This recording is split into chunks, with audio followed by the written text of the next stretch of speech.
Ačiū Saulė. Tikrai šiandien laukia manęs toksai netoks įprastas vaidmuo, nagi tai nėra toks tyrimas, kur atskleisti kokią tai begalinę senovę ir tie atradimai tikriausiai visai kitokie. Šitas mano pranešimas yra apie tai, kokia yra šiandien šventvečių tradicija. Pripažįstu, jog ji patiria įvairias įtakas.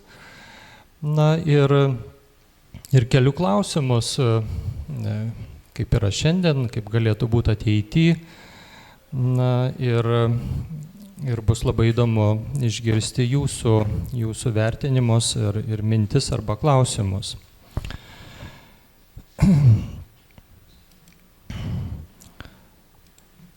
Tai mano šiandienis pranešimas lyg ir iš 3 dalių apie tai, kam priklauso šventvietės, bet to neapsiriboju ir tas priklauso ir kartu yra ir apie kitas priklausomybės, ne vien tik tą tiesioginę. Tada antra dalis yra visiems puikiai žinomų arba bent jau girdėtų lopaičių atvejis. Ir tada ta trečioji dalis, pripažįstant lankytojų svarbą, tai vis dėlto kam tenka pirmenybė, ar lankytojams, ar pačioms vietoms ir kaip galėtų būti. Tai, kad įvedus Lietuvoje krikščionybę įvyko lūžis ir baltų religijos šventvečių istorijoje, tai visiems puikiai žinoma. Tuo metu valstybinėse šventvietėse buvo nuolat kūrenama ugnis ir jinai buvo užgesinta. Ten augantys šventi medžiai ir miškai buvo kertami, akmenys griaunami, skaldomi arba skandinami.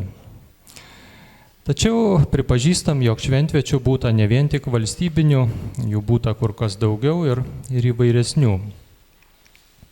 Šiandien tyrinėjimai pateikia vis daugiau duomenų apie tai, kad iki jėzuitų pasirodymo Lietuvoje 1569 metais ir aktyvių jų veiksmų prieš visus nekatalikus senųjų šventvečių tradicija su tam tikromis išlygomis dar buvo gyva. Peršasi išvada, kad ji gyvavo tol, kol jos nenutraukdavo į konkrečią bendruomenę atvykęs dvasininkas, vienuoliai, šventvietės nepakeisdavo koplyčią arba bažnyčią. Antai naujausios žinios apie Lūžų miške prie Antalieptės buvusią Šavašo šventvietę rodo, kad ji buvo įkurta matyt laikotarpyje tarp 1675 ir 1765 metų. Be galo vėlai. Ir tai veikiausiai turėtume vertinti kaip šventvietės slinktį, jos perkelimą iš Antalieptės, kurioje tik tai tuo laikotarpiu sakramentus pradėjo teikti kapelionų save titulavęs šventikas. Neilgai trukus į Antalieptę buvo pakviesti ir vienuoliai karmelitai, pastatyta ir pašventinta bažnyčia. 1858 metais vyskupas Motiejus Valančius atvyko į Kudinus, tokį kaimą prie Šiaulienų, pašventinti ant Šiaulės kalno pastatyto kryžiaus. Ir liepė ten žmonėms mesti nedorus pagoniškus papročius, liautis ant kalnų kūrenus per kūno ugnis. Citata. Nors žmonės Valančių dideliai gerbė ir jo įsakymų vis klausydavę, daugelis net degtinę metę gėrė, bet joninėse ant kalnų laužų nemetė kūrenti. Netgi anksčiausiai, kalbant apie 1317 metų karo žygį į Lietuvą, rašytiniuose šaltiniuose paminėta šventas miškas prie Veliuonos, o tai apskritai viena pirmųjų baltų religijos šventvečių, vis dar ošia ir žaliuoja iki šiol. Nors laiko nuo tada, kai šventvietės dar buvo religinės praktikos vietos, praėjo visai nedaug, tačiau mūsų visuomenė jau pasikeitė. Didieji išbandymai ir aplinkybės, kurios sukėlė permainas, buvo susijusios su tradicinės gyvensenos kaita, šalį niokojančių karų laikotarpiais ir mirtį nešančiomis epidemijomis. XIX-XX amžiaus sandūroje Lietuvoje būta vieno kito žmogaus laikančio save senovės religijos ainių arba išpažinėjų. Bajoras Jonas Gediminas Beržanskis Klausutis tapo pirmuoju, kuriam į pasą buvo įrašytas senovės lietuvių tikėjimo pasekėjas. Na, čia atskira kalba apie jo asmenybę, apie jo santuokas, jų buvo net 3, apie jo vaikų vardus. Čia galėčiau paminėti, kad susidarytumėte įspūdį, kaip antrą kartą jisai vedė sulig senojo lietuvių tikėjimo apeigų, sunku pasakyti šiandien tiksliai, ką tai reiškia, ir susilaukė sūnaus, kuriam davė vardą Laimingas Žemgalių jaunutis. Na, ir tas Laimingas Žemgalių jaunutis, na, kaip ir galėjęs tęsti tą dinastiją, bet vis dėlto jo palikuonis jau išeivijo Jungtinėse Amerikos valstijose savęs su senaja prigimtinė lietuvių religija nebesiejo.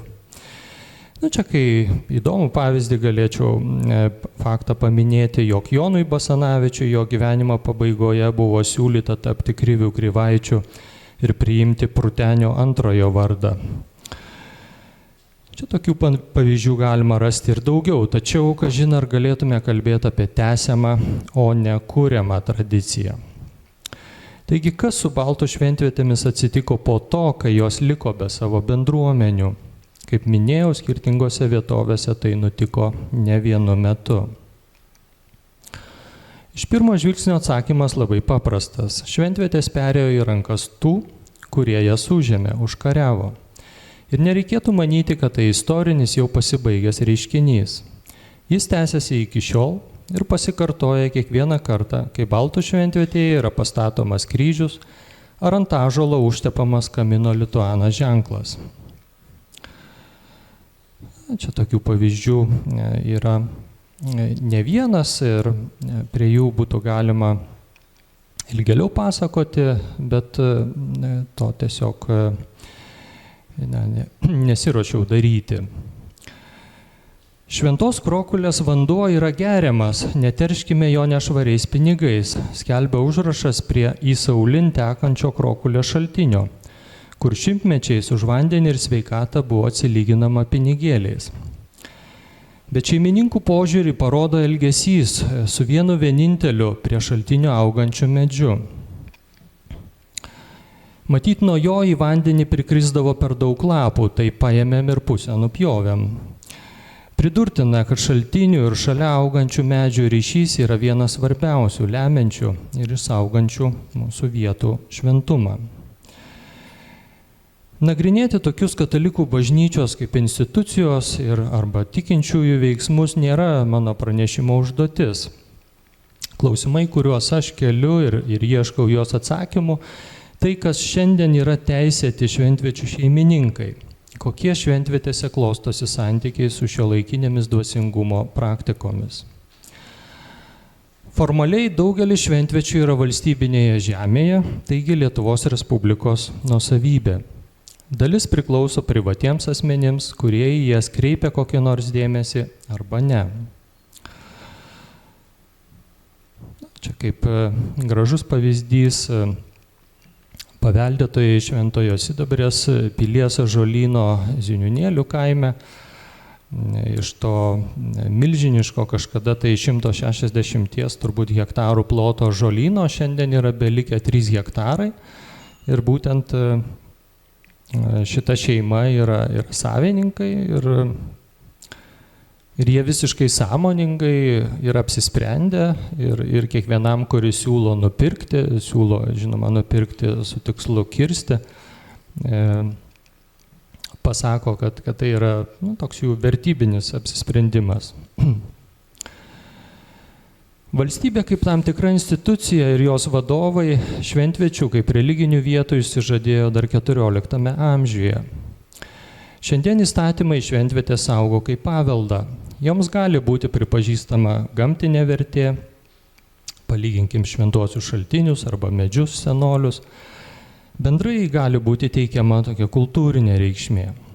Paminėtina ir pabrėžtina, kad populiarusis šventvečių vaizdinys neapsiriboja vien senovės kulto vietomis, bet neabejotinai apima ir piliakalnius, pilkapius, kai kurias kitas paveldo vietas.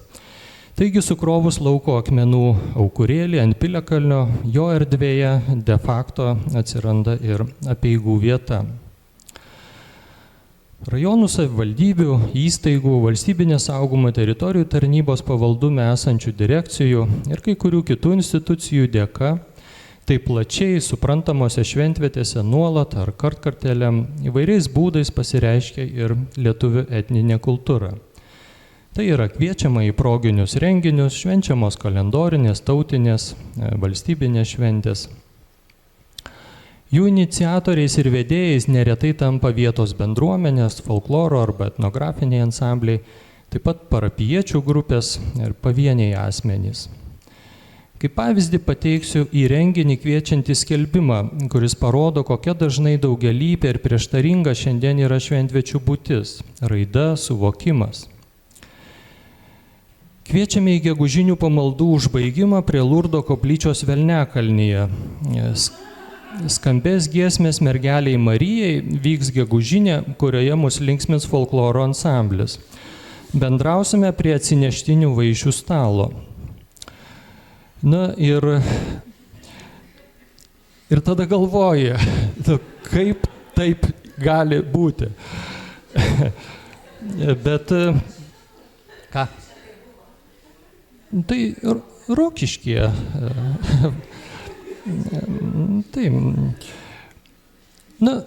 Tai aš to noriu pasakyti, kokia tai yra daugialypė tokia būtis, kurioje patys dalyvaujantis ir jie nekelia tų klausimų, kurie taip iš šalies žvelgiant yra akivaizdus ir labai rimti. Čia net į tą skelbimą galėjo kitoj pusėje ir kokį velniuką nupiešti, čia tokį gražų reiškia. Bet čia tokia rimtesnė kalba. Velniakalnyje yra rastas galbūt pats seniausias Rokiškio apylinkėse žinomas archeologinis radinys, toks kirvelis, kuriam 2500 metų. Velniakalnis yra labai sena vieta ir tai, kad tas kirvelis sveikas, tai irgi tas rodytų, kad ta apeiginė tokia aukojimo vieta tenai galėjus būti be galo sena, o tas vėlesnis demonizavimas įvyko jau istoriniais laikais.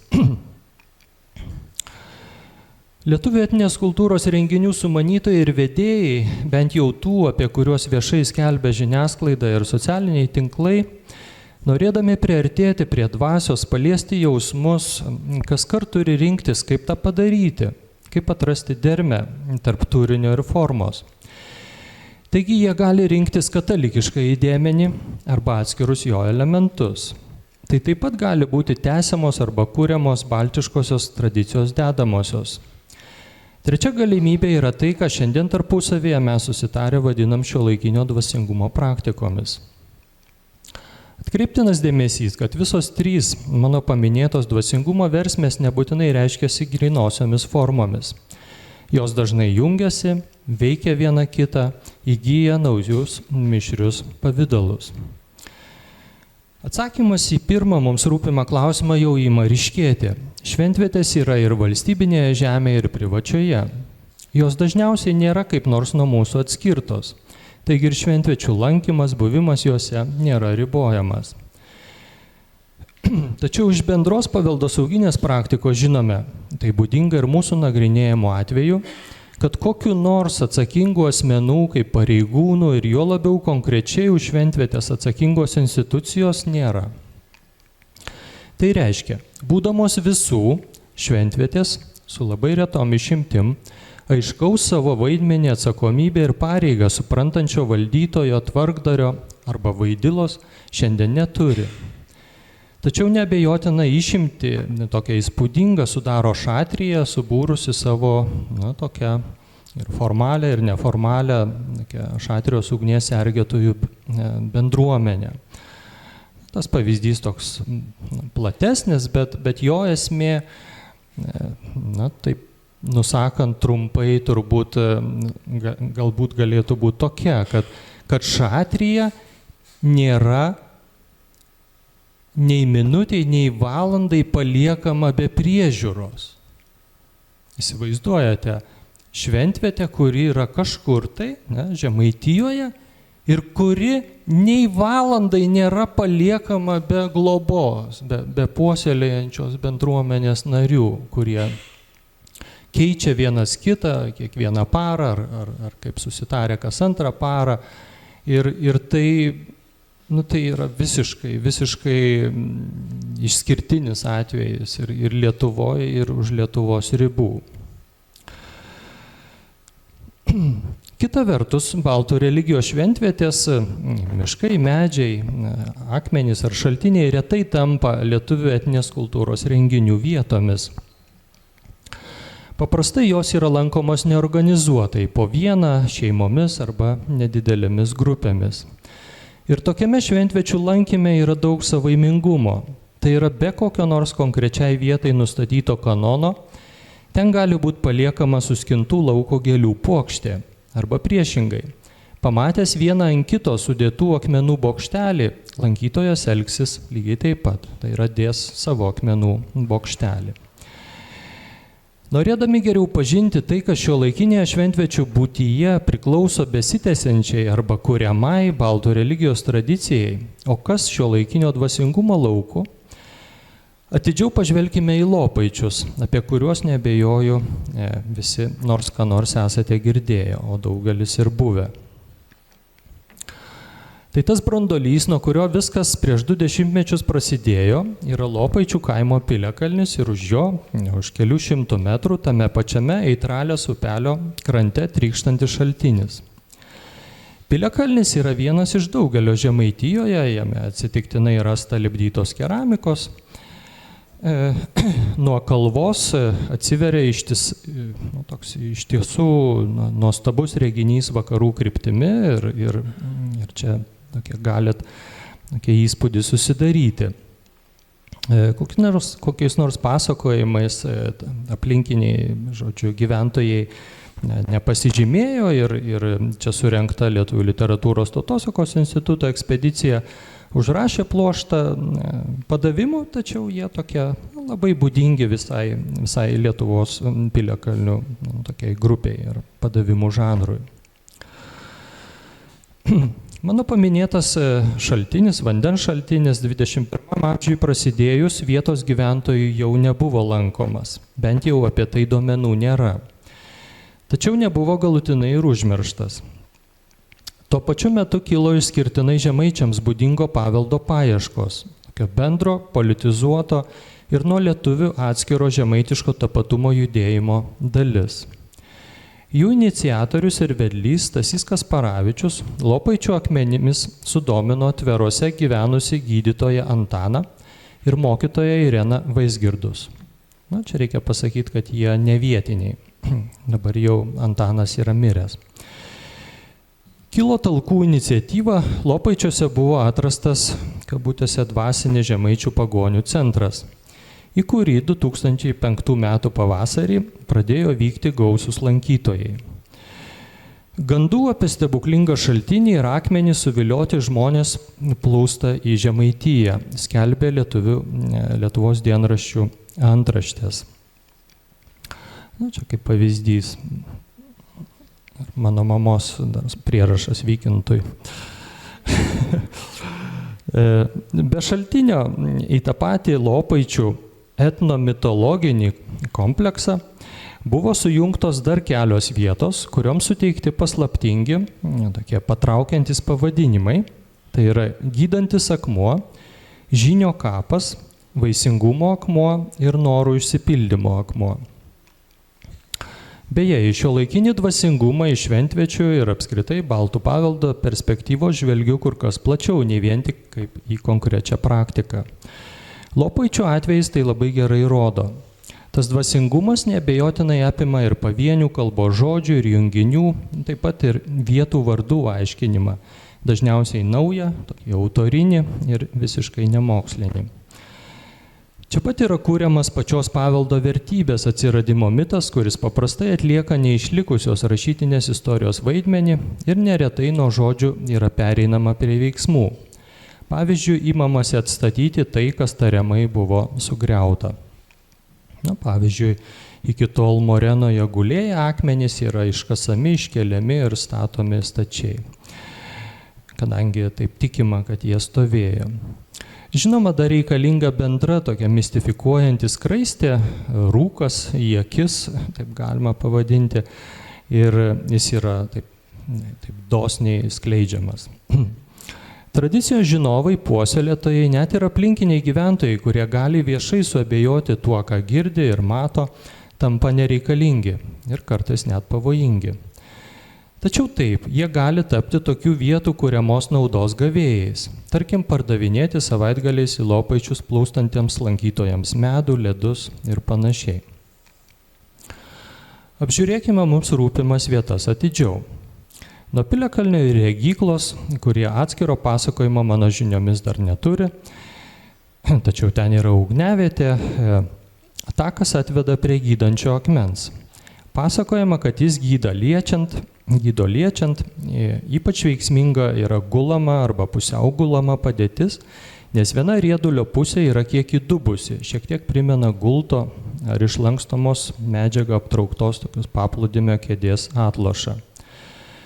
Ant atbrailos kitame to paties akmens šone randame daugelį lankytojų atneštų aukų.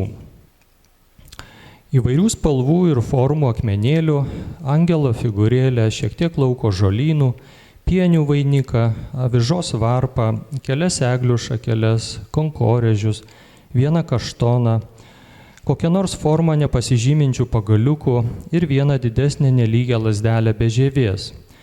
Taip pat parvirtusi žvakės indelį ir dar atskirai raudoną užrašų lapelį.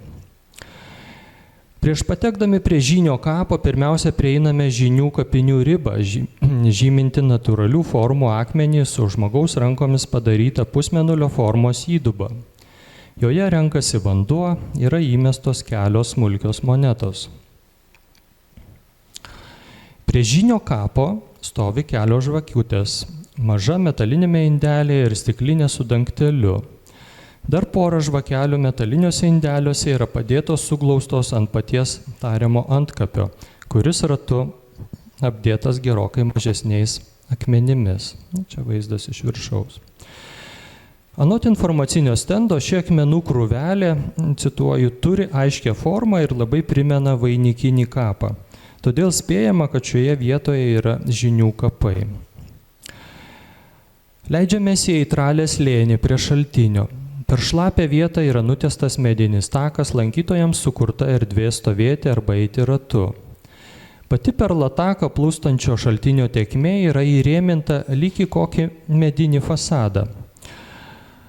Jo siluetas toks labai savitas ir nebejotinai turi prototipą.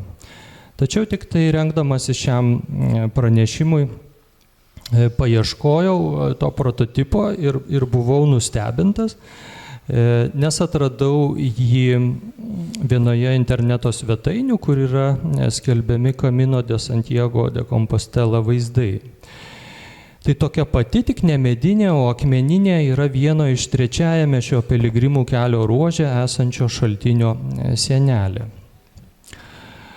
Lopaičių šaltinis labai vandeningas, vanduo šaltas, skaidrus, be jokio skonio, tokio papildomo poskonio ir nedidelė vaga plūsta į pietus.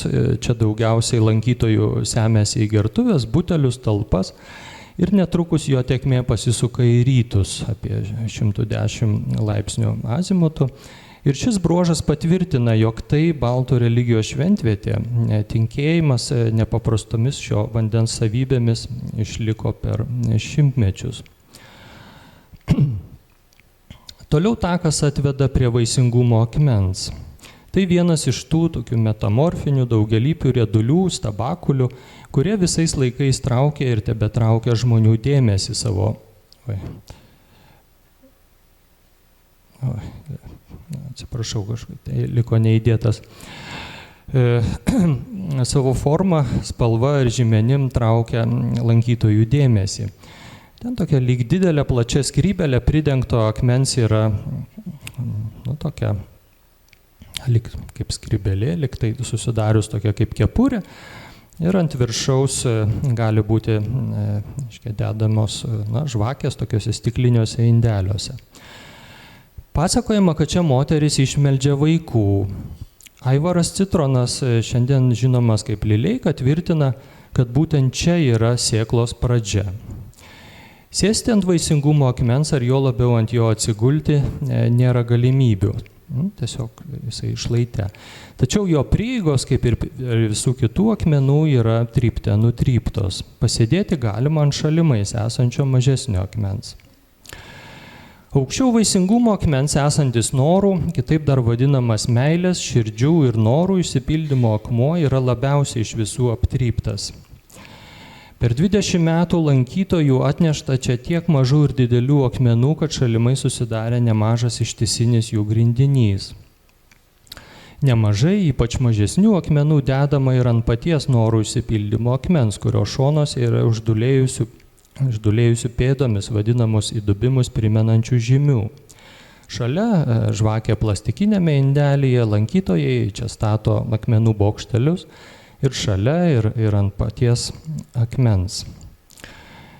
Dėl daugelio priežasčių ir aplinkybių, kurias pirmasis dar 2005 metais Telšių rajono laikraštyje aprašė žurnalistas Alvydas Ivoncius, o 2012 metais, jau remdamasis mokslinę metodologiją, Vilniaus universiteto istorijos fakulteto docentas Alvijus Kulevičius, čia tokia platus jo straipsnis, beveik kaip studija, tikrai labai daug paaiškinantis ir pasakantis, kaip parodantis, kaip mes turėtume suprasti ir Lopaičių atsiradimą. Tai mes turim šiandien jau pripažinti, kad praėjus 20 metų Lopaičiuose gyvuoja savita šventvečių lankymo tradicija, kuri neabejotinai daro įtaką ir visos Lietuvos šventvečių lankymo tradicijoms. Ant senos tradicijos pamato klostėsi ir veikiausiai dar šiandien mainosi išnyra naujos šiuolaikiniam dvasingumui būdingos praktikos. Atrodo, jų mažiausiai yra atliekama prie šaltinio, kurio vandenį lankytojai vertina ir kasdien semia, gabena dešimtis ir šimtus kilometrų visomis Lietuvos kryptimis. Tačiau aš taip sprendžiu tik iš to, kas matosi, kažkaip yra įgarsinama arba perduodama. Būtent šaltinio apipavidalinimas kaip fontanėlio Švento Jokūbo piligrimų kelyje Ispanijoje, taip pat pavieniai ant akmenų paliekami angelai rodo, kad katalikybė Lopaičiuose yra dalis čia esančio kūriamo ir patiriamo dvasingumo. Tik mišriais pavidalais, kurių elementai kyla iš vakarų, pavyzdžiui, iš keltų, senovės skandinavų mitologijos, taip pat galbūt Šiaurės Amerikos indėnų religijų. Kiti elementai kyla iš rytų, kaip Azijos šalių, Sibiro tautų religinių praktikų, o ypač daug tų elementų yra iš pasaulinio žiniatinklio domenynų. Ir čia reiškiasi taip pat baltų religijai būdingi vaizdiniai. Bet būtent tam pasauliniam žiniatinklyje į vieną susiplaka viso pasaulio religijų, taigi ir šventų vietų medijos, daugiausiai nuotraukos, rečiau vaizdo ir garso įrašai, piešiniai arba schemos. Semiantiems iš šio neaprėpiamo žinių šaltinio, jo veikiamiems yra būdingas ypatingai nekritinis požiūris. Šioje vietoje, ypač po to, kai jau tiek daug pasakyta apie Lopaičių etnomitologinį kompleksą, niekur nėra paaiškinta, ką tai reiškia tiksliau, negaliu nepacituoti žymiojo Davido Loventalio darbo skirto paveldo klastojimui. Čia cituoju lietuvišką vertimą, skelbtą Rasos Čepaitienės sudarytoje rinktinėje. Mes atrenkame ir išaukštiname savo palikimą, nepasverdami jo pretenzijas į tiesą, bet jausdami, kad tai privalo būti teisinga. Pagrindinis ramstis ne proto pastanga, bet moralinis uolumas ir įkarštis. Paveldo nereikėtų painioti su istorija. Istorija siekia įtikinti tiesą ir nepasiduoda apgauliai. Paveldas perdeda ir nutyli, atvirai išgalvoja ir nuoširdžiai pamiršta, mėgsta nežinojimą bei klaidą. Paveldas pasitelkia istorinius pėdsakus ir pateikia istorinius pasakojimus. Bet šie pasakojimai ir pėdsakai sudaikstomi į kritiškai nebeanalizuojamas legendas ir pramanus. Paveldas atsparus kritikai, nes tai ne erudicija, o katekizmas.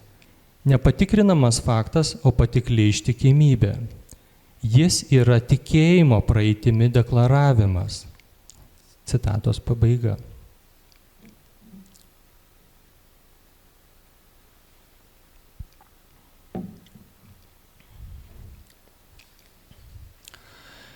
Lopaičių etnomitologinio komplekso pavyzdys mums pasakoja ne vien apie baltų paveldą, šventvietės ir šiuolaikinį dvasingumą. Kaip lemiamas veiksnys čia veikia lankytojai. Būtent jiems, ne vietos valdytojams, kokiems nors tvarkos palaikytojams priklauso iniciatyva saugoti esamą ir kurti naują. Lankymo laikas, būdai, elgesio formos ir normos, aukų įvairovė ir aukojimo pobūdis, bendravimo su vietomis etika šiandien didžiąja dalimi priklauso nuo lankytojų išsilavinimo, pažiūrų, patirties. Be mažiausios abejonės lankytojai turi teisę ir teises, apie kurias ypač paskutiniais metais kalbama ir Europos tarybos dokumentuose. Noriu priminti tokį mažai kam žinomos Faro konvencijos, nors ji ir Lietuvoje nėra ratifikuota, principą, kuris kalba, kad paveldas gyvuoja kaip žmogaus teisė. Čia vertimas į lietuvių kalbą. Kiekvienas žmogus turi teisę dalyvauti kultūros paveldo gyvenime. Citatos pabaiga. Blogybę laikau tai, kad teisės plačiaja prasme užgožia pareigų ir atsakomybių sritį. Mūsų lankytojas šventvietėje gali daryti iš esmės viską ir bet ką. Daugeliu atveju tai remiasi tarsi siekiu vyrauti, užimti, panaudoti. Kalbant apie šventvietės, tokia pat ryški yra lyg ir vidinė nuostata, kad tik man būtų geriau, kad tik man pasitaisytų sveikata, kad tik aš laimingai gyvenčiau, kad tik mane lydėtų sėkmė ir taip toliau ir taip toliau. Pageidautina, kad visos tos laimės tektų net ne vien tik man asmeniškai, bet dar ir mano artimiesiems ir draugams, kas labai mums suprantamas ir žinomas iš religijų tyrinėjimų. Tačiau toks neretai yra ribų neturintis ir visą persmelkiantis šventviečių vartojimas. Juk čia nereikia pirkti bilieto, mokėti mokesčio, galbūt gali tekti pastovėti eilėje, bet tai juk dovanai gausi parsivežti 10, 20, 30 litrų, iš esmės kiek tik pakeli litrų gero šaltinio vandens ir už jį nereikės mokėti. Jei nepakeli, tai talpa susikrausi į karutį, kas Lopaičiuose yra visiškai normali praktika, ir iki automobilio atsiveši. Dar gali ant nugaros užsidėti kuprinę arba paprašyti padėti to, kuris neša mažiau. Ar kas nors kito prie akmenų? Net, lygiai taip pat. Padėsi ten kokį seną konkorėžį, šapelį, na gerai, smulkių monetų po 1 ar 10 centų ir gal jau grįžtant namo būsi su kaupu apdovanotas. Ko jūs tikitės aukodami tos centus? Kam? Klausiu aš, pas lankytojų Šavašo šventvietėje prie Antaleptės, kur nuo pažintinio tako atidarimo 2003 metais buvo pridėta primėtyta užkasta dešimtis ir ko ne šimtai lietuviškų vėliau jau eurocentų. Na, čia vienas iš daugelio Šavašo šventvietėje rastų, tokių kaip ir lobių, kaip ir komplektų. Jis buvo užkastas 2015 metais pagal monetas ir surastas 2024. Tai užduodamas tą klausimą, aš kaip ir kreipiuosi ir į tokią, tą giliąją žmogaus tokią versmę dvasią. Klausiu, kada paskutinį kartą dalyvavote talkoje, tvarktant baltų paveldą, kada skyrėte jėgų arba lėšų gamtos išsaugojimui, ar apskritai esate ką nors padarę žemėje gero, nesiekdamas naudos savo. Ir atsakymo aš nesulaukiu. Nežinau, jog veikiančių žemės labui etika yra visai kita, kitokia. Kryptingas veikimas šventviečių labui neabejotinai priklauso religijos laukui, dvasingumo laukui. Bet dar trumpai ir apie tos pinigus. Tai ką su šventvietėse paliekamais pinigėliais daryti, kam jie priklauso, kas turi nuspręsti. Šeima, kuri dabar jau metus laiko mano prašymu globoja sutvarkytą Šavašo šventvietę, yra nuostabus, sektinas, dėja išskirtinai retas pavyzdys. Jie sako, kad tą saują ar kitą monetų nuveža į didesnę parduotuvę Utenoje, kur stovi aukojamų monetų dėžutė. Aš tą patį padariau šių metų birželio 13 dieną, kai išploviau akmens dubenį, sutvarkiau aplinką. Ir Alaušos degalinėje stovėjo dėžutė su Utenos gyvūnų globai renkamais pinigais. Šiandien nežinau kito tokio aiškaus atsakymo, kaip elgtis su tais pinigais. Ir taip lyg be atsakymo, nelaukdamas, taip šūkteliu, o kad prabiltų pačios šventvietės, kad jos mums pasakytų, kaip jose būti, kas ten dera daryti ir kam priklauso ten paliekami pinigai. Kol kas man žinomas vienintelis atvejis, kuomet vietos valdytojai ir prižiūrėtojai į lankytojus kreipiasi pačios šventvietės vardu. Čia konkrečiu atveju vieno iš drūčiausių Lietuvos ąžuolų vardu. Mielas lankytojau, ačiū, kad mane aplankai. Čia labai svarbu, aplankai. Daug kartų, ne vieną. Tu gali nors maža dalelė prisidėti, kad aš būčiau amžinai jaunas, gražus ir prižiūrėtas, Bradesių ąžuolas. Skelbia užrašas ant dailios rankų darbo medinės dėžutės su skylutė monetoms, pritvirtintos ant apsauginės tvorelės. Į tokį ir panašų kalbėjimą konkrečios šventvietės ir bendrai šventviečių vardu aš žvelgiu labai rimtai ir vertinu jį jau artimoje ateityje kaip vieną veiksmingiausių buvimą baltų religijos šventvietėse apibrėžiančių būdų ir priemonių.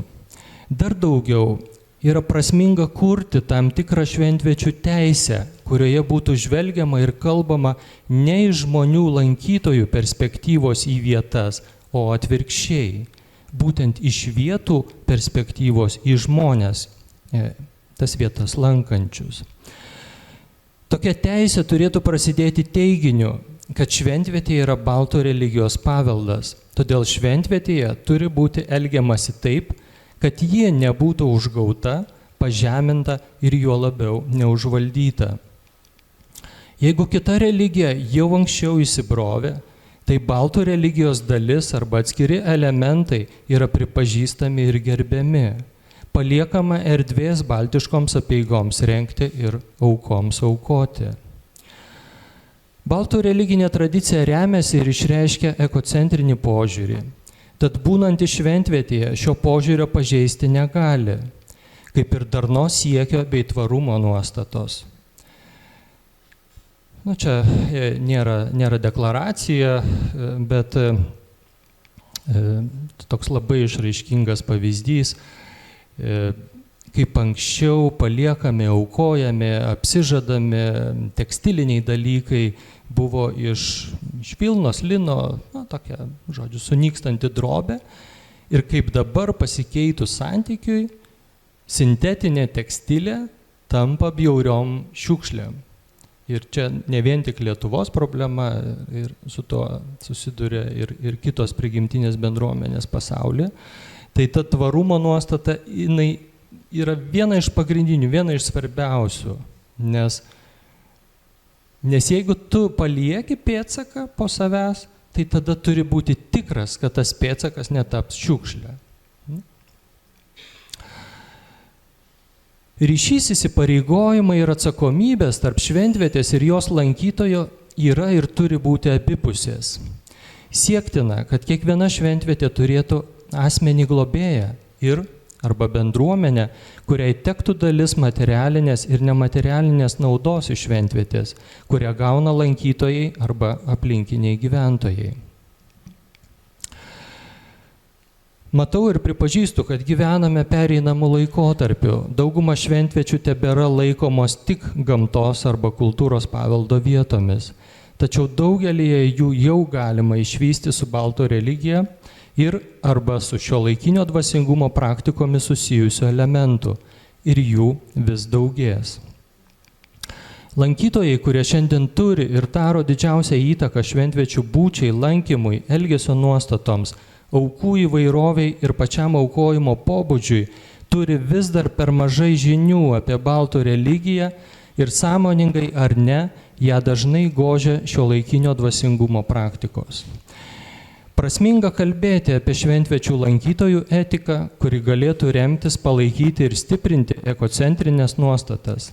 Nemažiau svarbu būtų sukurti šventvečių teisę, kuri taptų kertiniu šventvietės globojančių asmenų ir arba bendruomenių atskaitos tašku. Kilus reikalui sulig minėtos teisės globėjai imtųsi šventvečių advokacijos. Tai tuo savo pranešimą baigiu. Dėkoju Jums visiems už dėmesį.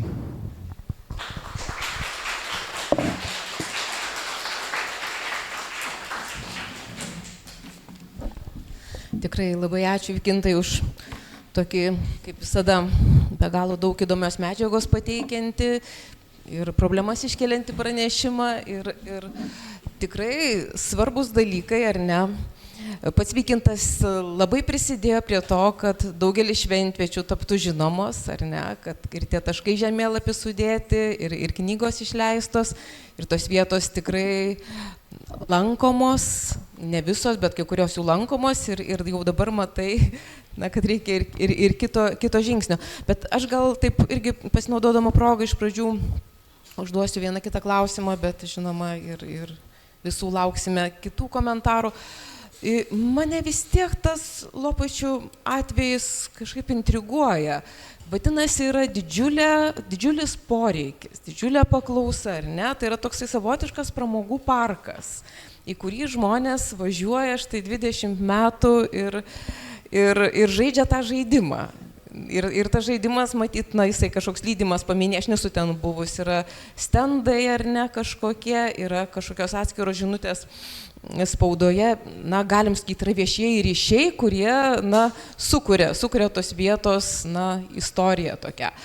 Ir turim Šatriją, ar ne, vietą, kurią visi žinom, kuri kraštovaizdė išsiskiria ir turime žmonės, kurie ten tarsi bando, na, sumegzti tas nutrūkusias gijas ir patys taip pat atkūrinėti tą senąją tradiciją, šventos ugnies kūrenimo tradiciją. Ten irgi matyti juos aplanko, gal tų lankytojų mažiau negu Lopaičiuose, bet tai yra tarsi, nu, du tokie variantai ir abu jie yra labai keisti iš tikrųjų.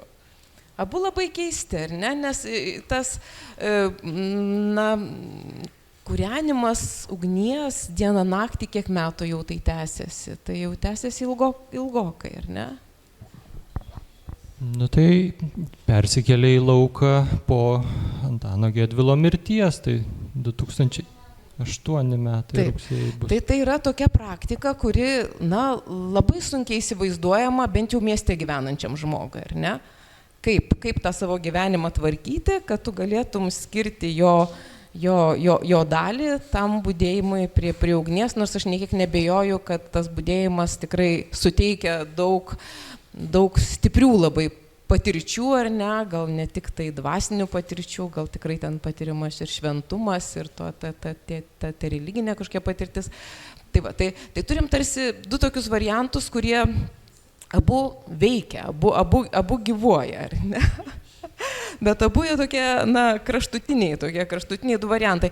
Ir dabar, jeigu dabar vėl kalbi, kad šventvietės visų pirma yra religinės praktikos vietos, tai yra kulto vietos, tokia jų prigimtis, ar ne, tam tarsi jos ir turėtų tarnauti. Tai vieta, kur žmogus galėtų patirti tą šventumą, ta vieta, kur šventumas kaip kokia hierofanija reiškėsi. Ir gali turėti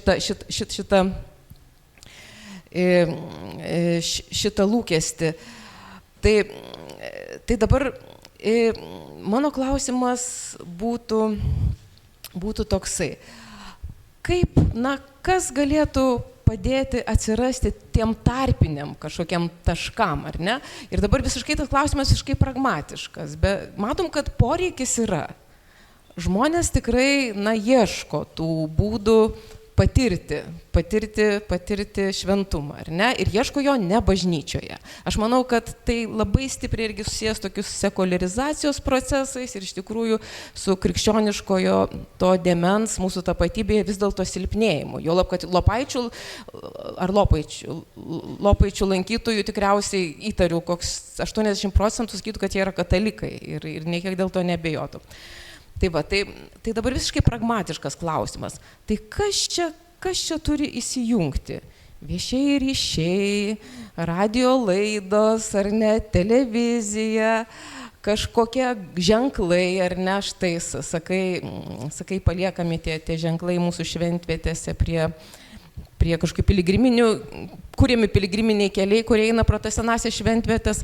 Tai koks tas praktinis veiksmas, ar ne? Ką manytum? Ką čia galėtų nuveikti savivaldybės, kultūros centrai, įvairūs, kolektyvai, folkloro, etnografiniai ansambliai. Žengiam kitą žingsnį. Reikia kažkokio vidurio kelio šiuo atveju. Aš nežinau, ar tas vidurio kelias šiandien, ar jau jis yra matomas, ar jis vis dar yra toks menkas takelis, kaip brydė per žolę.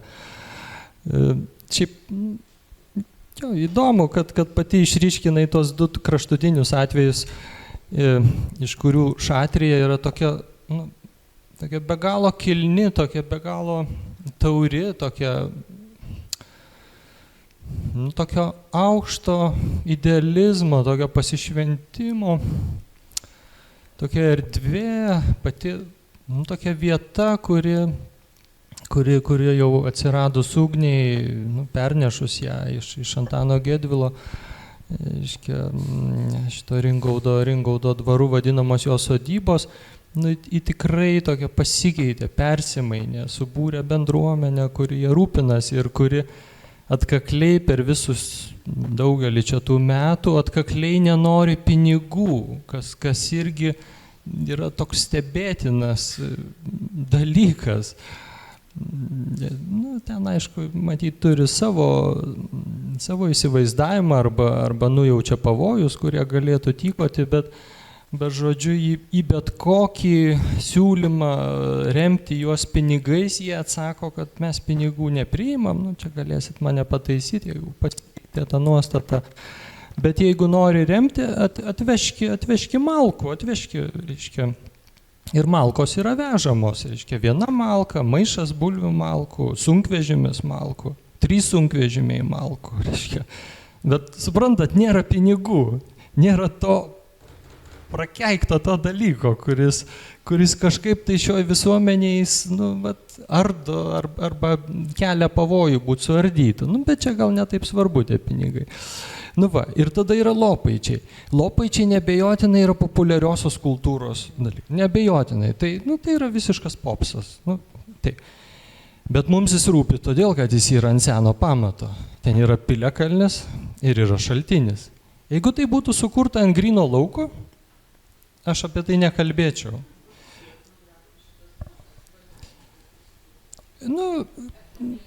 Taip, bet mes šnekam apie tai, kas dabar yra nutikę ir kaip tai nutiko. Tai jūs matėte antraštę, labai būdinga, tų antraščių ten daugiau, reiškia, ten lopaičiai, yra ten bambagyslė, kuri mus sieja su visata, ten ir panašiai. Žinot, antraščių menas yra visagalis. O kitas dalykas yra kitas žodis, lopaičiai yra stebuklus darančių ir stebuklingų vietų Lietuvoje topų viršūnėje. Ir viskas. Ir jeigu tu nori, reiškia, to stebuklų vietos, stebuklingos vietos, ar pramogai, ar rimtai, tu lopaičius labai lengvai randi ir tada viskas užsikūrė. Ir kažkaip ir ruošdamas tą pranešimą irgi galvojau ir net šeštadienį ekskursijų išnekėjau. Tai įsivaizduokit, jeigu dabar Vykinto keliai vestų ekskursijas po stebuklingas vietas, ne? Tai būtų visai kitas poveikis. Visiškai kas kita būtų. O dabar aš vedu, reiškia, kažkokias nišinės, tokias baldų, paveldo, kažkokias tai abrakadabra, reiškia, kažkokias tai einam ten per Dilgėles ir Usnis, reiškia, ateinam ir aš turiu kažkaip žmonėm pasiteisinti, kodėl mes čia taip vargom, čia sakyt, kad tai be galo reikšminga, unikalūs dalykai, bet stebuklų ten kaip ir nepatiriam. Tai lopaičiai, jeigu jie neturėtų to pamato, tai aš į juos nekreipčiau dėmesio. O dabar jie tampa tuo atskaitos tašku, kuris viena vertus ir priima tas naujoves, tas iš pasaulinio žiniatinklio ir iš ten skleidžiasi jos. Ir jisai tampa tokia, tampa problema. Nes jis yra ir atspindys, ir jis yra šviesą skleidžiantis. Ir čia tada yra bėda. Taip, čia toks nuostabus fenomenas, kad sklinda šviesa ne iš tavo knygų, o iš... Man be galo įdomus yra tie žmonės, kurie šitą fenomeną sukūrė. Aš tikrai norėčiau su jais pabendrauti ir geriau tai supras, nes žmonės, kas čia atsiranda, iš tikrųjų tu sakai, atmeti tą kelią, tą tokios krikščioniško šventumo patyrimą arba tą jungtį, ar ne? Tu ją atmeti, sakai, bet žmonės šiaip jau, šventas vietas galėjo lankyti ir lankė, neliesdami baltų paveldo vietų, ar ne? Yra į daugybę šventų vietų, kur tu gali kreiptis ir tikėtis, kad tavo malda bus išklausyta, ar ne? Ta alternatyva visa buvo, vadinasi, jos neliko. Žodžiu, to priešo, su kuriuo taip nori kartais, aršiai kovoti senosios religijos puoselėtojai, iš esmės nebelieka. Čia išsilygina kažkuria prasme situacija. Ir, pavyzdžiui, aš matydama, tarkim, akmenį su koplytėlė, matau, kad to koplytėlė saugo to akmens šventumą. Ir tos vietos šventumą, ir pagarbą tai vietai saugo to koplytėlė. Nes koks pat paveldo, paveldą tu čia pristatėjai mums kaip tokį, vartojamą dalyką, neapmastomą. Ir taip, ta tokia buvo, bet man atrodo, kad čia jau dabar reikia konsoliduoti šitas šventumo patirtis, galvojant, kad, nežinia, kokiais būdais mums gali rodytis jisai. Taip kaip pati šneki, viskas suprantama ir aš čia savo pranešime irgi kalbėjau apie pagarbą, kurios laukčiau ir lauksiu, bet kartu pripažįstu, kad per šitus jau laisvos Lietuvos dešimtmečius yra daugelis šventvečių yra užvaldytos ir tas užvaldymas, užkariavimas tęsiasi. Ir jis tęsiasi tokiais labai nesąžiningais būdais. Tai dabar paskutinė banga yra Camino Lituana, tas terliojimas, tų takų vedimas visur, kur jų ten nėra buvę, kad žmonės vedami į bažnyčias, jie atvedami į Radžiūno ąžuolyną, atvedami į Piliakalnį ir sakoma, tai čia, tai toks įdomus dalykas, palaukit. Kieno čia takas yra? Kodėl Camino Lituana atveda į Šatriją? Kodėl procesija atveda į Šatriją? Kodėl ant Skomantų Piliakalnio laikomos mišios? Kodėl? Kas tai vyksta? Tai yra ardomos ribos, tai yra peržengiamos sienos. Ir tada mes suprantam, kad vis dėlto yra nepasibaigus kolonizacija. Užkariavimas tęsiasi. Su muzika, su griausmu, su palaikymu. Aš rašau skundą, kad yra neteisėtai ant švendubrės akmens įsriektas, įmontuotas, reiškia, metalinis kryžius. prisidengus, kad jis ten buvo ir neva į tą pačią vietą. Ne, tas kryžius įmontuotas naujoje vietoje. Atėjus ir realiai padarius žalą, sukėlus pavojų akmeniui, kuris jau turi 5000 metų senumo duobutės. Ir jūs manot, kad į mano skundą kas nors reaguoja? Ne. Ką čia? Vaitkevičius? Ką čia? Pašnekės nutils. Vat šitas dalykas, tokia nepagarba, jinai į neviltį varo. Ir tai aš laikau tokiu nederamu dalyku. Visiškai. Ir tada, ir aš ir kalbu apie šventvečių teisę, kad pačios šventvietės, taip kaip mes jau žinom, kad pasaulio teisės jau suteiktos pirmosiom upėm, pirmiesiam kalnam ir jau dabar realiai šnekame ir atskiros valstybės yra suteikusios teisės gamtai ir mes einam prie to. Ir dabar jau Lenkijoje yra pirma byla ir pamatysim, kas ten bus. Bet labai gali būti vienam iš miškų. Ir labai gali būti, kad dar aš savo gyvenime advokatausiu, kad tai bus šventvečio advokacija. Realiai, normaliai, kartu su advokatų pagalba mes ginsim jų teisės jų vardu. Nes jos yra pavojui, nes tos teisės yra pažeidžiamos. Ir aš vedu prie to, kad jas pažeidžia lankytojai, kurie šiandien jaučiasi galį daryti viską ir bet ką. Kadangi yra tuščia visų.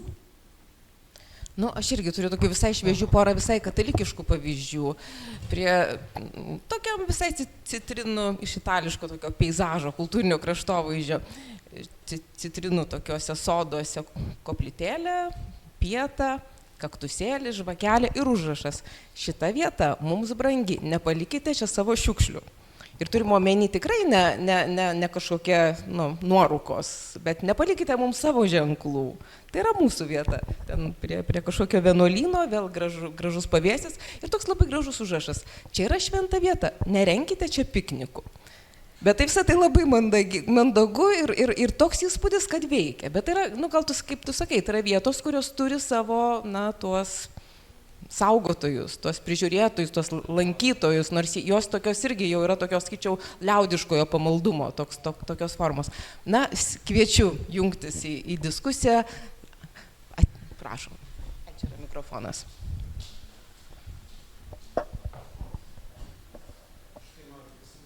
Ankstesnį buvusią gyvą diskusiją Gintaras Beresnevičius, kuomet buvo rengiamas atstatyti valdovų rūmus. Beresnevičius labai ryžtingai kalbėjo, kad ką mums reikia dar vieno Disneylando. Tu prasme, ir man regis Dausų knygelė yra Krėvos pilies atstatymui skirtas honoraras įrašyta. Ir jisai turėjo poziciją, kad nekurkim dirbtinių dalykų. Pasistatėm, turim, ta prasme, bet tai buvo kažkoks priešaušis, kur irgi buvo ankstesnė panaši bėda. Reiškia, panaši dilema. Ir jinai reiškia, masiškumas nugalėjo. Dabar dėl tos tai čia vienas toks, ar ne? Dabar dėl tos advokacijos, vienas kelias taip, ką tu sakai, kodėl neužtenka tiesiog kultūrų vertybės apsaugos? Pirmas dalykas, taip neveiksni, taip kažkada, kintant jėgų santykių, matyt, bus peržiūrėti santykiai su katalikų bažnyčia. Čia Karūnų istorija tą rodo, kad jau, ta prasme, kažkada jau tai prieis, bet dar yra per anksti, tikrai. Aš kaip ir esu tikras. Bet tokia nuoseklaus augimo istorija, tai aš matyčiau tu tą advokaciją mini, suteikti teisės, reiškia, subjekto teisę, gyriai, upiai ar dar kažkam, ar ne? Ir kažkas šnekės jo vardu. Čia labai slidu ir aš nežinau, ar čia toli važiuos tas kelias. Man atrodo, žymiai toksai pravartesnis kelias būtų, man yra mintis apie Japoniją, kur tos 100 šventiklėlių, jų, aišku, ten yra daug ir jos yra labai masiškos. Už kiekvieną šventyklėlę, kad ir mažiausia, nu, jinai maža, ta prasme, ten užeina tų žmonių nedaug, bet jinai turi žmogų, kuris ją prižiūri. Aišku, tai, kad jos yra mieste, tai ir tai netampa, nu, tai ne Disneylandas. Jo, tai Beresnevičius, nu, nežinau, ar sakiau, nu, jisai sakė, jo, kad tie valdovų rūmai taps dar vienu Disneylandu, ar ne? Dabar Lopai, čia irgi toksai pat, nu, pramogų parkas kažkoks, iš tikrųjų tas modelis tik tai toksai, nu, dvasingas kažkoksai, ne? Tai ar čia kelias, nu, gal kelias būtų va, tas, kaip Japonijoje prasisprendė, nu, bet aišku, ten kita tradicija, bet iš tikrųjų, man reikia labai sektinas pavyzdys dėl to, kad ten pusiausvyrą tarp budistinių šventyklų ir šintos šventyklų yra be jokios įtampos. Ta prasme, šintoistiniai šventyklai pridėta budistinių dalykų, budizme ten šintoistinių atributų ir nieks ten nesipyksta. Nu, panašiai kaip Lopaičiuose. Bet nu, gyvai gyvuoja. Tai aš nežinau, ar tikrai, nu, nes man atrodo, labai slidus dalykas tas įvisuomeninimas, nu, abstraktus, todėl kad kas bus, kas tos Giraitės vardu šnekės arba upės vardu, ar ne, jeigu į teisę bandysi tokį įveikti, nu, tai vietinis seniūnas arba seniūnaitės. Nu, tada ir tai bus. Tu kitaip neįsiteisinsi. Nu, ta prasme, arba kažkuri religinė bendryja, bet tada ir turi ateiti ta religinė bendryja ir tada tam visai nereikia teisinio kažkokio tarpinio. Tada turi sustiprėti ta religinė bendryja, kuri šnekės to vardu. Bet jinai net nešnekės to subjekto vardu. Jinai šnekės taip, tai yra mūsų religinės bendrijos. Nu, tai aišku, ta prasme, tu lieti rimtas problemas, kad kažkada bus peržiūrimi santykiai su katalikų bažnyčia. Nu, taip, nes praktiškai kiekvieno švento akmens buvo statyta bažnyčia katalikų. Nu ir kažkada, kai santykis bus priešingas negu dabar apklausiamų, skelbiančių save katalikais, ir, nu, tada tai ir prieis. Tai, bet, nu tai va, tai tiek aš tik norėjau. Ta prasme, aš abejoju dėl tos teisinio įteisinimo. Ar čia yra kelias? Dėkui. Ar norėtumėt terptis? Vytautas, matau, kelia ranką. Ir nematau, va, dar ateikit arčiau, gerai, tada ir...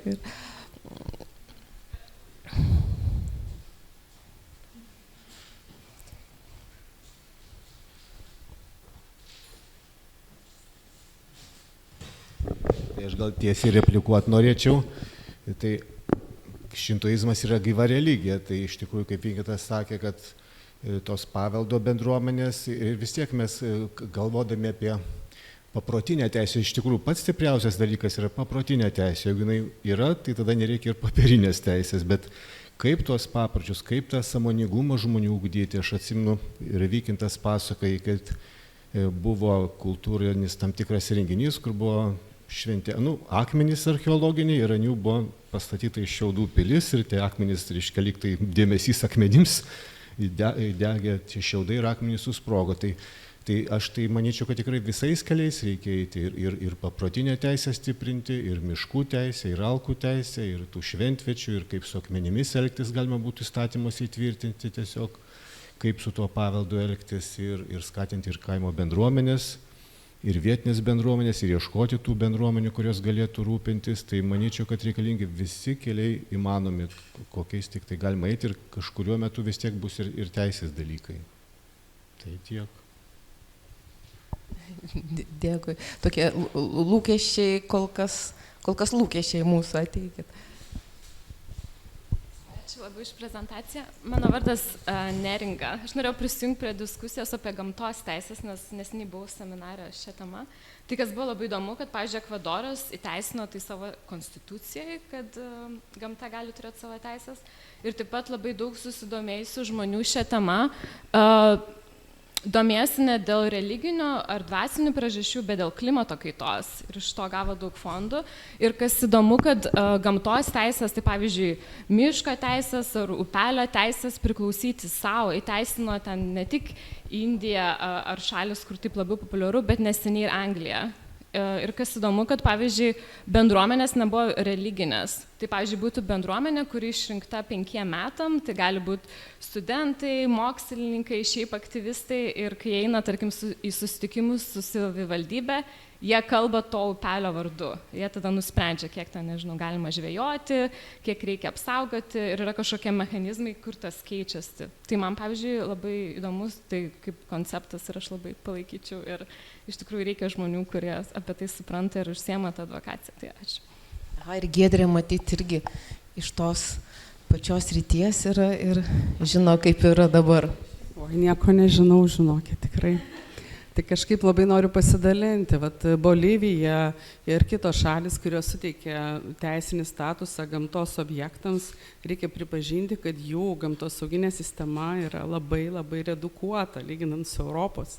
Ir pavyzdžiui, Ispanijoje, būnant, sakysim, kraštovaizdžio konvencijos konferencijoje, kurią suvažiavo ispanakalbis pasaulis, man kažkaip labai jau geras 10-metis čia praėjo nuo tų laikų, bet tiesiog šoką sukėlė tikrovė, kiek mes turime įvairiausių, kad ir blogai veikiančių įstatymų, sakysim, aplinkos apsaugai, gamtos apsaugai, tai to, pavyzdžiui, Pietų Amerika visai neturi. Ir, sakykim, kodėl taip svarbios tos gamtos objektų teisės, tai jie bent jau yra dideli, suprantat, pavyzdžiui, upė, didžiulis objektas, o kiek yra tautų, kurios visiškai neturi teisių. Tai Pietų Amerikos, pavyzdžiui, sakysim, Peru yra daugiau negu 30 etninių grupių ir yra atskira ministerija čiabuvių teisėms ginti, bet visada yra nuolatinis problemų ratas dėl to, kad jos yra nuolat pažeidžiamos. Pasaulyje tiesiog labai daug dalykų neturi teisės egzistuoti tame lauke, kuriame vyksta, sakysim, aršus ieškojimas, kas gaus naudą. Nes čia eina šneka apie kas gaus naudą. Ir vat tos bendruomenės, kurios susikuria ginti tas gamtos teises, yra gražu, bet jeigu mes grįšime į tą teisinės valstybės principus, tai pasirodys, kad labai sudėtinga tą daryti. Na, o iš institucijų pusės, tai dabar, pavyzdžiui, saugomų teritorijų įstatyme atsiranda jau tokia kategorija, nebe mūsų advokacijos pastangų, kur vadinami kompleksiniai kraštovaizdžio paveldo objektai. Tai reiškia objektai, kurie neturi pakankamai gamtinių vertybių, kad būtų saugomi kaip gamta ir dažnai neturi pakankamai kultūrinių vertybių, kad galėtų būti saugomi kaip kultūra. Bet jie yra žmonių mėgiami, lankomi dėl įvairių priežasčių. Ir kraštovaizdžio konvencija sako, kad turėtų būti vienodai gerbiama ir ekspertinės žinios, ir vietos žmonių tradicijos ir žinios. Tai vat Lopaičių atveju, čia mes turime kaip tik tą tokį popsą, kurį vat vietos žmonės sukūrė, sakykim taip, išgarsino ir jie patys juo ir džiaugiasi labiausiai. Kiti gal džiaugiasi mažiau, bet tiesa yra tokia, kad labai sunki atskirtis tarp to, kas svarbu, sakysime, ekspertinių lygių ir mes galim pasakyti, kad tai yra autentiška ar iš gamtos, ar iš kultūros atžvilgių, bet tas vietinių žmonių vertybinis klausimas yra labai subjektyvu ir kol kas, nors įstatyme tokia kategorija yra, iš tikrųjų institucijos nerimauja, nes visiškai negali nustatyti kriterijų, kada tai turėtų būti saugoma. Sako, tai tada viskas turi būti saugoma. Aš sakau, taip, kraštovaizdis visas turi būti tvarkomas pagarbiai, nepaisant to, koks jo statusas. Na, bet noriu pabaigti kuo, kad tikrai dėkoju Vykintui už šį pranešimą ir labai kviečiu va šitą mūsų bendruomenę bandyti formuluoti tos principus pagarbios etikos ar elgesio šventvietėse. Ir galbūt šventvietės taip pat yra skirtingos, ar Alkas, ar Piliakalnis, ar Pilkapiai. Tai yra skirtingi gal tipažai, gal juose reikalinga kažkas skirtingo, o gal visose juose yra bendri principai. Bet mes turim pradėti juos formuluoti, nes kitos tikriausiai bendruomenės tam, kažin ar bus. Tai va tam ir kviečiu. Dainius turi ką pasakyti. Gal aš iš viso širdies, Vykintai, pritariu tavo pranešimui, labai trumpai ir šį kartą nepasisakyti noriu paklausti. Viena savoka nuskambėjo tavo pranešime bent kelis kartus, gal aš negerai išgirdau, gal ne visai gerai prisimenu ir tikrai nesupratau. Savai žodžiai dabar persakysiu, kaip supratau, kad senoji dvasinė tradicija ar jos santykis tose šventvėse yra egocentriškas. Eko, viskas, atsakymą gavau, dėkui.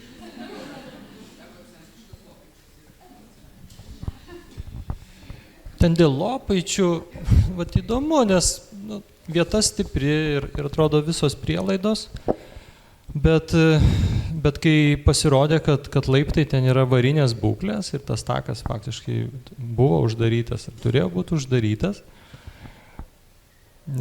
pinigus remontui davė ministerija, aplinkos ministerija. Ir tai yra labai keista, ir tai yra labai blogai, nes naudą tenai gauna tūkstančiai žmonių. Ir jie turėjo patys pasirūpinti tais laiptais. Jie turėjo tą padaryti, bet tą padarė aplinkos ministerija prieš rinkimus. Ir ministras atvažiavo atidaryti laiptų. Ir čia va yra blogybė, kad jie gauna naudą, bet neprisiima atsakomybės.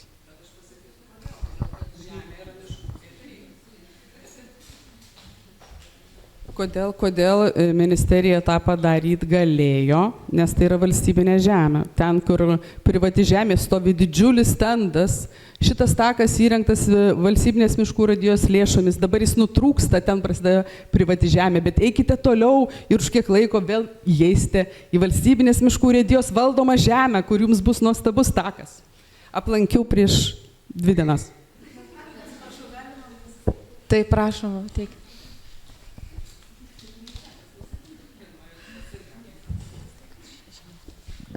Dėkui Vykintui, jis visada paskatin gilintis, eit paskui jo Vykintą kelius. Aš esu nuo Žemaitijos, nuo tų pačių Lopaičių, Šatrijas ir nuo tos Šatrijos ir nuo Lopaičių. Ten bent 5 kartus per vasarą lankaus. Ir man taip susidarė toks įspūdis, kad ten žmonės daugiausia atvažiuoja tik tai vandens. Atrodo, kad nes aš pavaikštau aplinkui, nes turiu savo akmenį, ne apie tą, kur visi kalba, o tą, kuris į mane pažiūrėjo ir mes užmeskėm ryšį. Ir man atrodo, kad ten ir tik vanduo, ir tas kelias yra tik dėl vandens, nes tie žmonės atein, pasiem tą vandenį ir išein, kad matytum, kad patos Lopaičius vaikščiotų, kažkokio nušvitimą dvasinės gelmės ieškotų. Man niekada nesusidarė tas įspūdis ir man ten ne apie tai. O apie Šatriją, kaip mes ugnies sergėtojai, aš ten jau nuo pirmų dienų budžiu, tai aš be visa ko, kas man vyks, kas ten aplinkui vyks, bet yra ten nuostabi vieta švietėjiškai veiklai. Žmonės atein, jau girdėjo apie tai ir jie jau turi tą užkibusią ugnelę, kas čia apie tai, kas čia apie mūsų praeitį. Į tai, kad jie klausiniai, mes pasakojam ir apie Romuvos šventės, ir apie Vykintą kelius.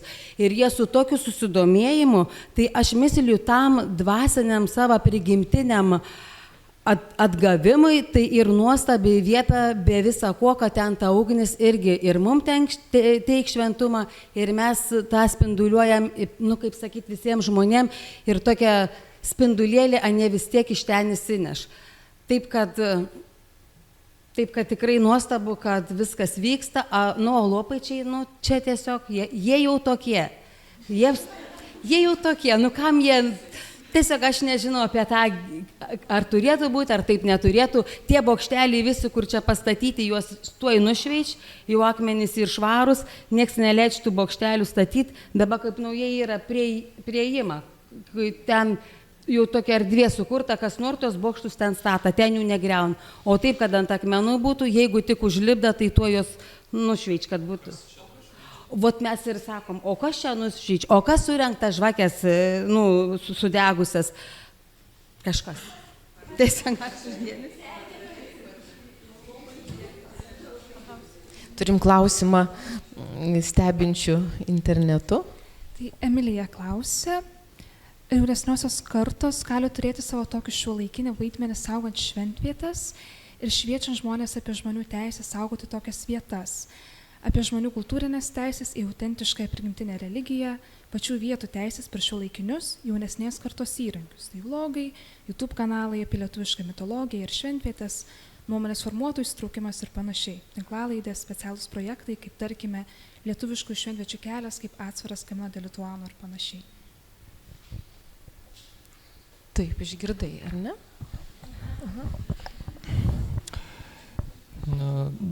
Na taip, visa tai kalbantis, visa tai labai tikrai gražu ir tie planai kyla, bet nėra darbininkų. Nėra darbininkų ir labai nedidelis finansinis užnugaris. Ir bet kuri mintis, ar išguldyta projekte, ar neišguldyta, jinai labai sunkiai įgyvendinama. Ir čia jau Vykinto keliai, čia 7 metus, tai tik šiais metais pradėjo Maistuvą, seną sumanimą tiesti Baltų paveldo kelią ir dovanoti tos kelius norintiems keliauti, pažinti. Ir dabar jau įvyko 7 kelionė, tokia iš Vilniaus, Šventaragio, tolyn ir šiais metais pasieksim matyti Rokiškio rajoną, Obelius. Ir kitais metais pradėsim kitą kelią, bet tai yra vieno žmogaus turinčio 10, gal 20 tokių palaikytojų, bendraminčių. Tai įsivaizduokit, kokia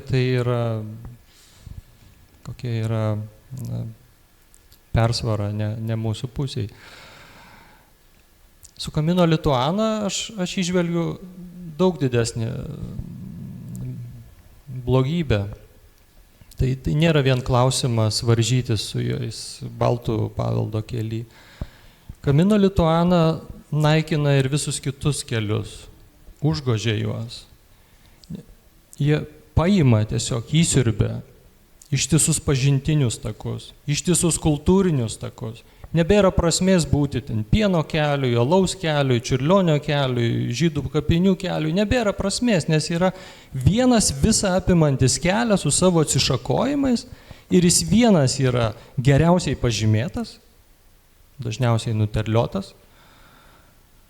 Ir jis vienas turi kultūros keliam reikalingą infrastruktūrą, nes visada yra prie bažnyčių, per bažnyčias, per vienuolynus, per globos namus ir panašiai, visada yra galimybė keliautojam gauti nakvynę ir to užtenka.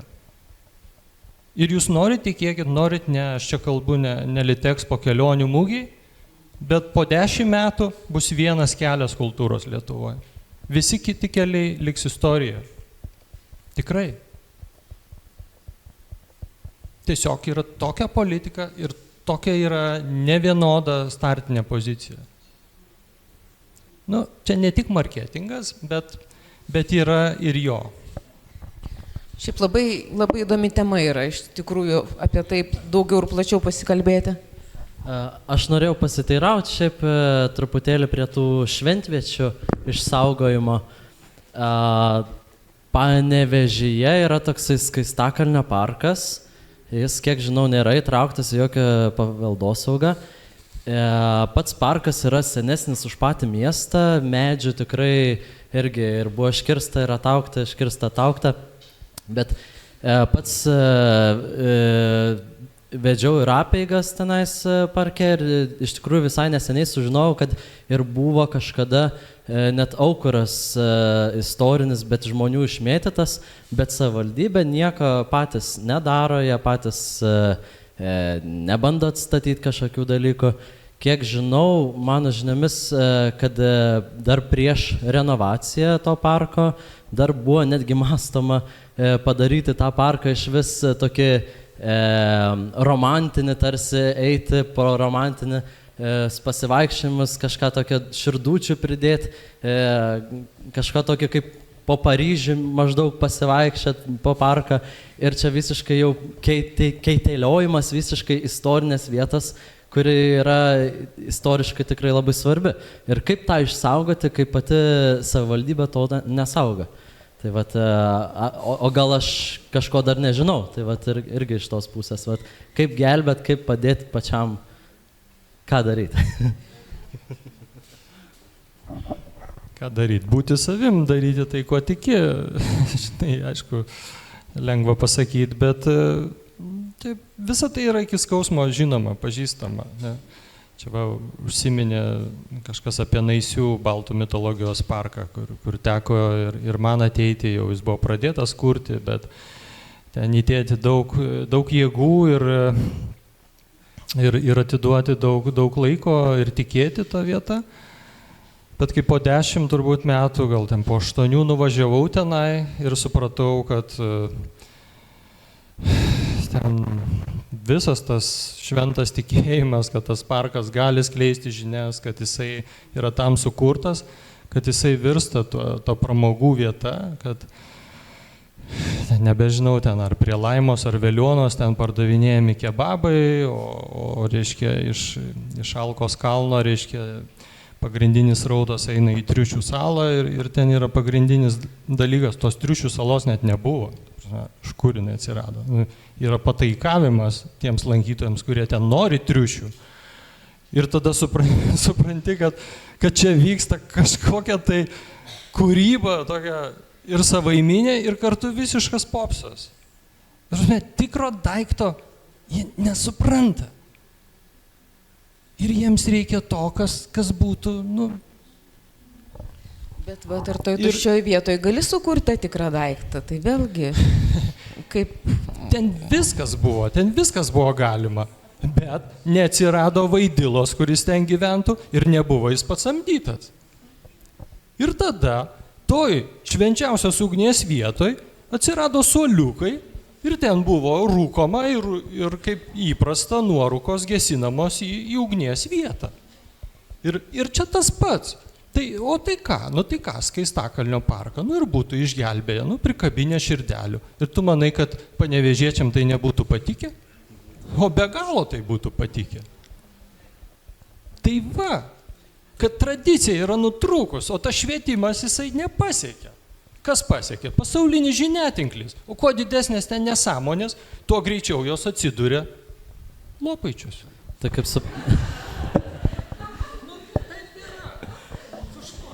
kaip suprantu, tada geriausia rekomendacija tiesiog vystyti ir daryti tai, ką jau yra daroma, pavyzdžiui, iš mano pusės etnokultūriniai renginiai ir kvietimas žmonės į parką iš tos pusės. Aš aišku nepažįstu paties, tikrai galėsim pasikalbėti, bet aš įsivaizduoju, kad miesto erdvės yra ypatingas toks iššūkis. Kaip tą miesto, reiškia, suvaldyti, tą didžiąją bendruomenę. Bet aš siūlau ir taip įsivaizduoju, kad aš taip daryčiau. Pasirinkti labai tokią santykinai nedidelę vietą. Žinai, Skaistakalnio parkas yra didelis. Ir jį apriepti, visą jį prižiūrėti, toks labai sudėtingas dalykas. Jeigu ten atsirastų kertelė, nuostabu. Bet jeigu ten neatsirastų, galbūt panevėžiečiam tokią vietą kurti Berčiūnų pilkapynę, kuris yra nuostabiausias ir kuris yra iki negalėjimo apleistas, prišiukšlintas, nesuvoktas, neįsisąmonintas. Galbūt tada toks lengvas, toksai nežymus atsitraukimas iš miesto, galbūt jisai sukurtų tą erdvę, kuri būtų lengviau matoma, lengviau prižiūrima, mažiau pažeidžiama. Ir net ir jos globėjams būtų jinai tokia, gilesnė, įtaigesnė. Tokie svarstymai. Ačiū, dėkui. Aha, ir Daivai pabaigti tikriausiai šitą mūsų sesiją. Aš mąstau taip jau pakankamai empiriškai. Šitas mūsų seminaras yra išskirtinis tuo, kad mes ne tik kalbam ir mastom, bet mes esam pasirinkę, teikdami paraišką kultūros tarybai, suformuluoti tam tikras rekomendacijas. Dėl to mes galime čia teikti idėjas, galvoti, ką mes galime nuveikti. Tai aš apie šitą temą galvodama, klausydama, čia labai svarbių minčių pagalvojau, galbūt kažkokius ir galime teikti institucinius sprendimus. Aš suprantu, kad daugiau priklauso nuo bendruomenių, ne nuo institucijų. Bet kai žmonės rašo projektus vietų tvarkymui arba renginiams, galbūt vis dėlto turėtų jie teikdami projektus, gauti kažkokias tai rekomendacijas arba ekspertų išvadas. Ar tai atitinka mūsų tradicinį dvasingumą, ar tai vis dėlto iš mūsų valstybės lėšų yra remiami dalykai, kurie ardo mūsų tradiciją. Tai, čia toks labai pirminis pamastymas. Aš suprantu, kad institucijos sunkiai veikia, bet tiesiog galvokime visi kartu, ką mes galim pasiūlyti. Ačiū. Tikriausiai jau laikas. Tai ką, labai ačiū Vykintui dar kartą ir man atrodo visas seminaro laikas skirtas pokalbiam tęsti.